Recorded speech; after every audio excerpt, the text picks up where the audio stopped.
Indonesia is the most beautiful land in the universe. The land where we were born, the nation where we grew up. So many colors that live together in peace. With a million timeless treasures, with an abundance of natural wealth. Indonesia is not just wonderful. Indonesia is a wonderland. Selamat pagi dan salam sejahtera untuk kita semua. Yang kami hormati Ibu Hajah Melinda Fitri SPD MPD selaku Kepala Sekolah SMHN 1 Palu. Yang kami hormati Wakil Kepala Sekolah beserta jajarannya. Yang kami hormati Komite SMHN 1 Palu. Yang kami hormati Bapak Ibu Guru Wali kelas 10 serta para peserta seminar budaya yang saya banggakan.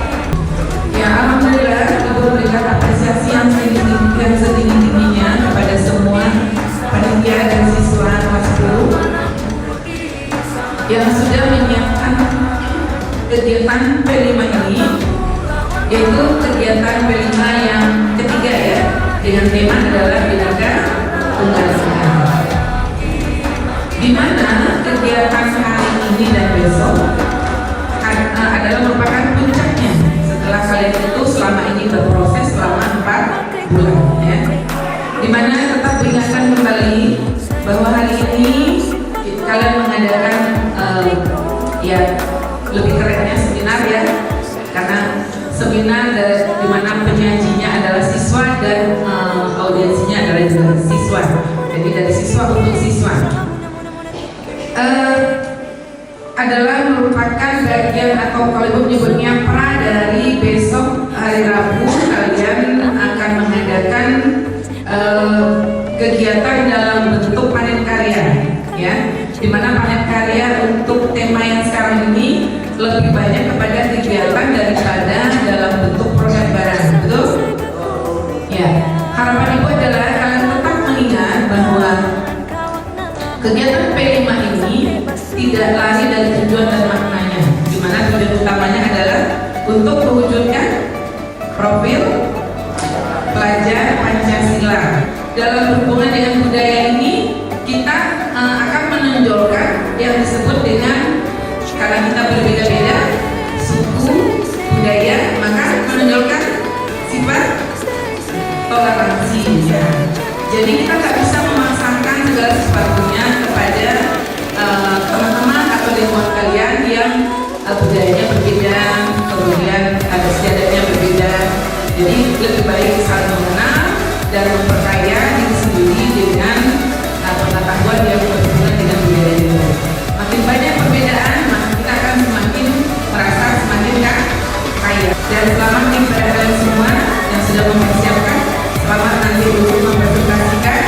Ibu insya Allah akan juga menyimak apa yang kalian sampaikan, dan ibu yakin kalian adalah anak-anak hebat yang akan tidak tampil di kelas ini. Baik, dengan mari sama-sama dengan membacakan basmalah. Bismillahirrahmanirrahim. Kegiatan seminar budaya Nusantara ini kita buka bersama. Cantik dipakai untuk Anda. Batik Riau banyak coraknya. Terima kasih Mbak Esti yang cantik sudah mempersilahkan saya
bonus itu punya arti kalau dia itu api yang terus membara dan gak pernah padam, jadi itu sama subur kayak gitu. Kemudian kita bakal bahas ke adat sama budayanya nih. Adat sama budaya itu banyak banget, tapi kayak contohnya yang paling penting aku yang masih lihat aja. Nah, ada malam itu nih, malam itu mau sebarang malam itu, bukan malam purnama, bukan malam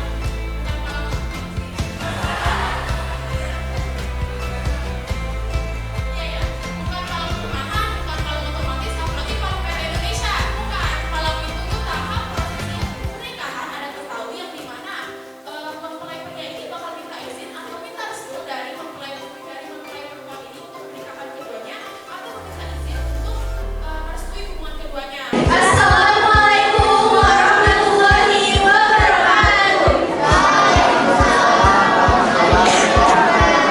Shalom, nama budaya, Om Swastiastu, salam kebajikan.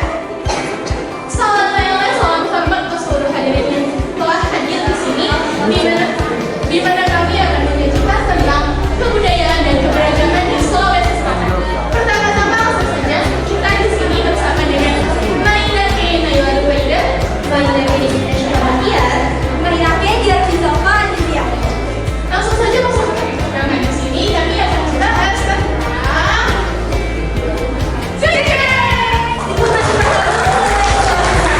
Sulawesi Selatan terletak pada 0 derajat sampai 8 derajat lintang selatan dan 114 derajat sampai 122 derajat bujur timur.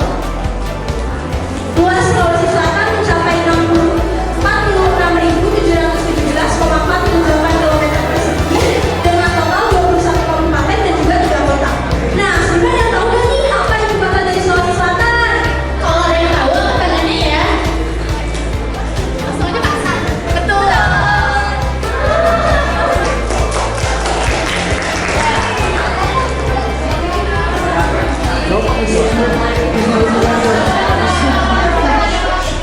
Total penduduk di Sulawesi Selatan juga mencapai 9.139.531 total penduduk pada 2021 terakhir dan memiliki 18 juta bangsa dan juga 16 bahasa daerah loh. Nah, sebelum ke topik selanjutnya, aku mau tanya nih, ada nggak sih yang tahu arti dari Umbajiko? Ada nggak yang tahu? Nggak ada nih. Kalau nggak ada, aku harus tahu ya. Umbajiko itu artinya adalah aku, saya, kamu. Nah, di sini nih aku dari bahasa Portugis loh. Bahasa Portugis ini diambil dari rumput Australisia. Jadi bahasa Portugis itu adalah bahasa yang mayoritas digunakan oleh Sulawesi Selatan. Di antaranya seperti Kabupaten Pangkajene, Kabupaten Sanur, dan juga Kabupaten Makassar. Sini juga ada beberapa dialeknya, yaitu dialek Pantren, dialek Sidrap, dan juga dialek Brunei.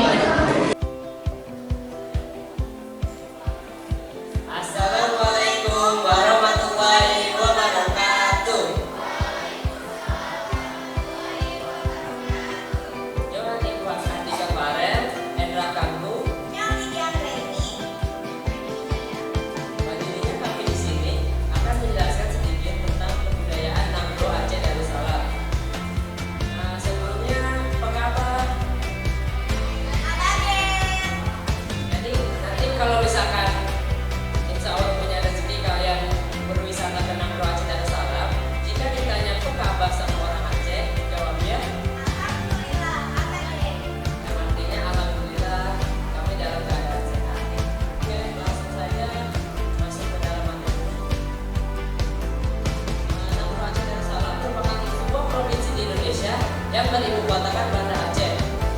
Aceh ini merupakan salah satu provinsi yang diberi status sebagai daerah istimewa seperti tadi Yogyakarta, dan diberi kewenangan otonomi khusus. Aceh terletak di ujung pulau Sumatera dan merupakan provinsi paling barat Indonesia. Ini juga dari Sabang sampai Merauke. Luas Aceh yaitu kurang lebih 56.839 km persegi dengan ketinggian 125 meter dan populasi pada 2019 mencapai 5.372 juta jiwa. Budaya Pesijat adalah diyakini oleh seluruh masyarakat Nangro Aceh Darussalam adalah upacara yang dilakukan ketika seseorang mendapat rezeki atau dia telah selesai dari penyakit dan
Jadi orang Papua itu kerap dipanggil dengan panggilan orang timur. Kenapa ya? Nah, karena Papua itu sendiri berada letaknya di paling timur bagian Indonesia. Itulah kenapa orang-orang di sana itu ciri khasnya itu suka dipanggil kayak orang timur gitu. Nah, orang Papua provinsi Papua ini juga memiliki banyak suku dan kelompok etnik yang menjunjung tinggi akan kesenian kebudayaan yang menarik banget untuk dibahas. Nah, di sini ada pakaian adat Papua. Pakaian adat Papua menggunakan ubay-ubay dari daun sagu kering, dan juga pakaian adat Papua ini memakai beberapa hiasan aksesoris, yaitu hiasan kepala dari bulu-bulu cendrawasih, gelang, kalung maupun ikat pinggang dari manik-manik.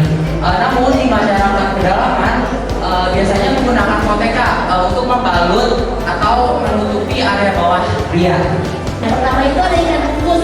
Nah, ini simpel banget, cuma butuh ikan laut sama daun talas. Bumbunya pun cuma garam, itu supaya bisa menghilangkan bau amis dan getah dari daun talasnya. Tapi karena seiring berjalannya waktu, akhirnya bumbu-bumbu yang dipakai dalam pembuatan ikan kukus itu jadi ditambahkan. Lalu yang kedua ada papeda. Ini udah pasti semua tahu. Kalau dalam Papua makanannya apa, ya udah pasti papeda. Bareng namanya ikan kuah kuning. Nah, papeda ini berupa bubur sagu yang disajikan bersama ikan kuah kuning. Nah, ikan ini bisa berupa ikan bonggol atau ikan bara yang dibumbuin dengan kunyit dan jeruk nipis. Sebelumnya udah pada tahu belum nih tentang kenapa Yogyakarta disebut daerah istimewa? Dengar? Ada tahu nggak nih? Yang tahu angkat tangan dong. Dapat sesuatu. Ada kantong kanan, kantong kiri. Gak ada yang tahu nih. Jadi kenapa Yogyakarta disebut sebagai daerah istimewa? Karena dia masih dengan sistem kesultanan. Jadi mereka ada kayak pemilihan gubernur dan juga wakil gubernur. Dan itu juga tercantum dalam Undang-Undang Nomor 13 Tahun 2012 Pasal 18 yang berbunyi seorang gubernur harus Sultan Hamengkubuwono dan seorang wakil gubernur harus Adipati Pakualam. Adipati Pakualam ini kalau misalkan di kesultanan ini bagaikan tangan kanannya sultan. Horas Manor, selamat pagi semua, salam sejahtera untuk kita semua. Nah, jadi kita akan pergi ke Sumatera Utara.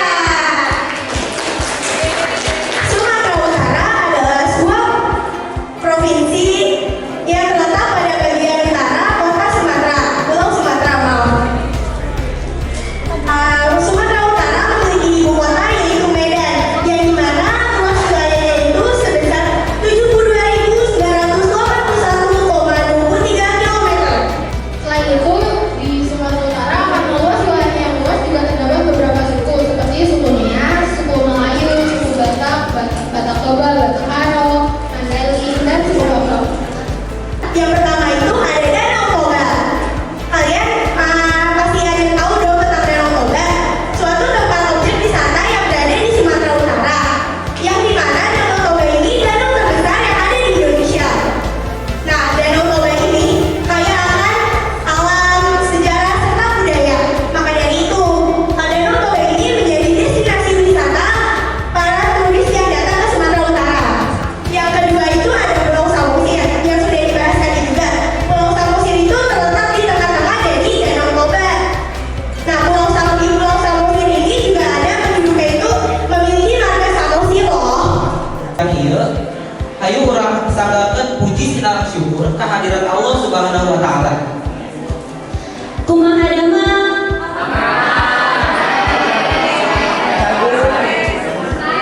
Berdirinya kita di sini, kita akan mempresentasikan atau mengenalkan mengenai kebudayaan yang ada di daerah Jawa Barat.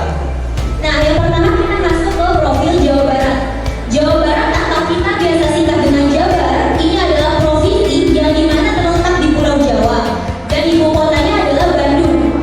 Berbatasan langsung dengan Provinsi Banten, Provinsi Jawa Tengah, dan juga DKI Jakarta. Selanjutnya kita masuk ke keberagaman daerah Jawa Barat. Yang pertama ada rumah adat khas Jawa Barat. Rumah adat khas Jawa Barat adalah Imah Julama.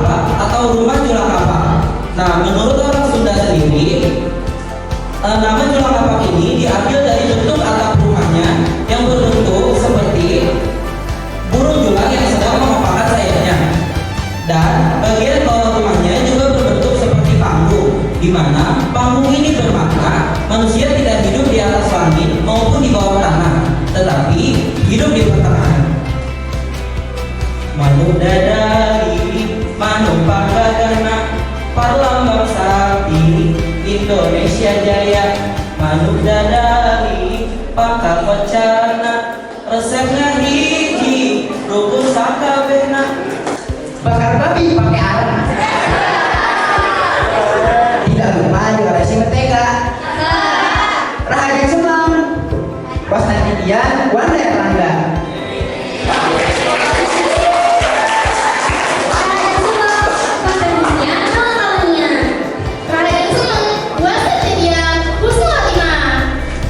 Kami dari kelas 10. Jadi benar kami di sini akan memperkenalkan suatu provinsi yang biasa kita dengar sebagai Pulau Dewata, yaitu Provinsi Bali. Jadi pada dasarnya pakaian Bali terdiri dari 3 tingkatan. Ada kayas agung, kayas hadiah dan juga kayas bisa. Kayas yang berarti hiasan dan agung yang berarti kemudahan. Menjadikan kayas agung sebagai kayas yang paling mewah yang sering digunakan sebagai acara-acara besar tertentu, contohnya seperti pernikahan. Lalu ada juga kayas hadiah yang digunakan untuk keperluan sehari-hari seperti bayar bola atau upacara adat. Dan yang terakhir adalah kayas bisa, yaitu kayas yang paling sederhana yang biasa digunakan untuk gotong royong. Ini adalah tarian pecah, tarian tradisional asli Bali yang sangat terkenal. Mengapa bisa sangat terkenal? Karena tarian ini menjadi salah satu daya tarik utama datang ke daerah Bali. Ciri khas dari tarian ini adalah paduan suara cak.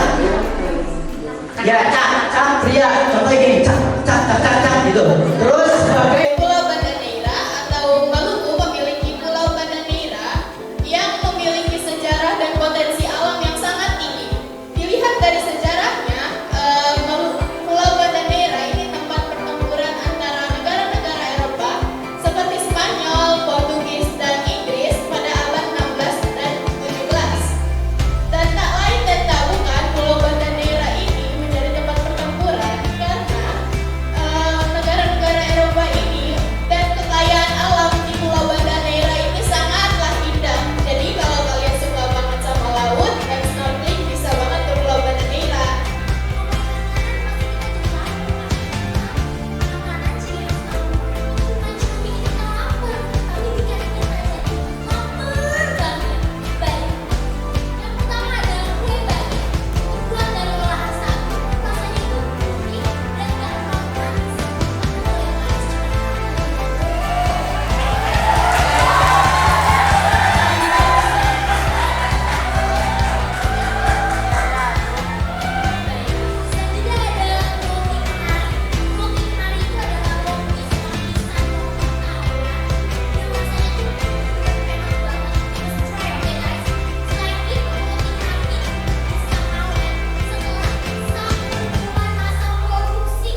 Jadi, Nusa Tenggara Barat sendiri adalah sebuah provinsi yang terletak di antara Nusa Tenggara Timur juga Bali loh. Nah, Nusa Tenggara Barat sendiri ini memiliki 8 kabupaten dan 2 kota.